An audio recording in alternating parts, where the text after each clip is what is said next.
Avoir un chat. Attends, j'ai un meilleur mot. Avoir un démon. Nous avons tous supplié nos darons pour avoir un animal de compagnie. Pour les plus téméraires, ça leur a pris plusieurs années. Surtout que moi, c'était pas gagné. Mon daron était allergique au chat, donc vraiment, il y avait zéro chance. Pourtant, lors de l'anniversaire de mon petit frère, il nous ramène, lui. Putain, celle-là, elle date. Attendez 2 secondes. Il s'est passé quoi entre temps? Des kilos en trop. J'aime, hein, mais je me dis que la vie sur ce petit con serait 1000 fois meilleure. Mais avant tout, faut que je vous présente cette petite merde. Minou, viens ici. Je vous présente Sonic, ça fait genre 5-6 ans que je l'ai et il rend ma vie 2 fois plus dure que ce qu'elle est déjà. Et ce n'est pas comme s'il fait beaucoup de trucs, au contraire, il ne fait que bouffer. Et quand on lui en met pas, bah il nous gueule dessus. Mais ce con, il mange vitesse x 1000 et donc il vomit. Et qui doit donc ramasser son vomi? C'est Bibi. Parce que le daron il trouve ça dégueulasse, parce que le frérot il trouve ça dégueulasse, parce que la daronne, bah elle s'occupe déjà de la litière, c'est assez bon. Mais dès que sa litière est un peu trop sale, il va chier juste à côté. Et quand on l'amène au vétérinaire, on dirait surtout qu'on l'amène à la faucheuse. Ça commence à crier à l'aide. Je veux dire, je comprends pas, il sait que c'est pour son bien et que c'est pour ne pas tomber malade. C'est pas dans le même vétérinaire que vous lui avez coupé les couilles?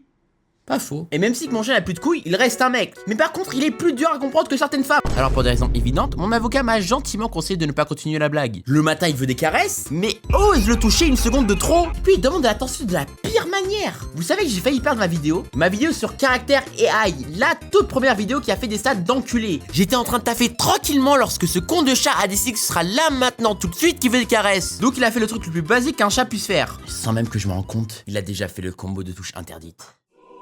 Sachez qu'à ce moment-là, des démons de mon corps sont sortis que je n'aimerais plus jamais revoir. Mais heureusement, j'ai réussi à retrouver la vidéo avec une sauvegarde automatique. Mais au fond, c'est parce que vous vous abonnez que j'arrive à trouver la motivation de continuer. Abonnez-vous SVP et rejoignez le serveur Discord aussi. Et le pire, c'est que ce chien met des poils partout où est-ce qu'il va. Je vous jure, parfois je trouve ça aberrant qu'il perde autant de poils. Je peux le caresser 2 secondes et ses poils ont déjà fusionné avec mon putain d'ADN. Si je veux sortir, je suis obligé de me désinfecter de ses poils. J'ai l'impression de retourner en 2021. Quand on mettait de l'alcool partout là, et ben moi c'est des coups de rouleau. Et le truc c'est qu'on voit pas tant que ça en vrai. Quand on se réveille, il s'endort, quand on s'endort, il se réveille, et quand il est réveillé, il le laisse savoir. Je ne compte plus le nombre de fois où je me suis réveillé car il a décidé que s'appeler Sonic veut dire courir vite. Et de toutes les heures de la journée, bien sûr, c'est à 3h du matin. Ok, imaginez, il est 4h du bar. Vous rêvez car vous allez au shot et là vous tombez sur ce golemon qui gueule avec toute la force de ses poumons. Vous savez que si j'avais le droit, j'aurais fait une tornade de feu avec sa gueule. Excusez-moi. Et je sais que les chats et les humains ne parlent pas la même langue, mais je crois qu'on se comprend un minimum quand je lui dis chut. Et quand je lui dis chut, je lui demande pas de gueuler encore plus fort. Mais le pire, c'est qu'à part demander à bouffer, il fout rien de ses journées. Il sort pas car il a trop peur du monde extérieur, ou plutôt, ça deviendrait la pute du quartier. Il joue à peine, même quand lui-même le veut. Il court 2 ou 3 fois dans la maison et il retourne à son occupation favorite. Mais c'est mieux qu'il jette des trucs de la table. Peut-être qu'il est fan d'Isaac Newton. Mais j'ai déjà failli perdre ma tasse, car ce chat voulait voir sa gravité s'applique sur du café. Mais vous savez quoi? De base, si elle bouge, genre si elle était instable et tout, je dirais ouais, logique. Il est intrigué et ses instincts animaux rentrent en jeu. Mais après, vous vous dites que peut-être il veut juste jouer. Donc faudrait que je lui achète des jouets et tout.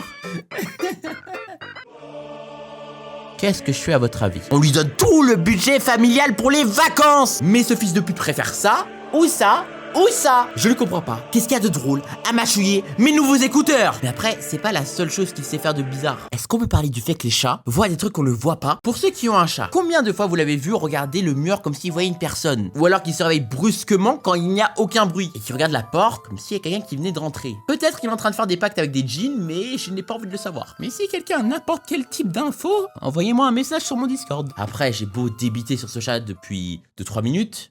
Je l'aime. Il est compliqué à comprendre, mais au fond, je le considère comme mon petit frère. Parfois on oublie, mais les chats sont aussi des êtres à part entière, avec leurs propres sentiments et leurs propres envies. Donc soyez gentils avec eux, et peut-être qu'ils le seront en retour.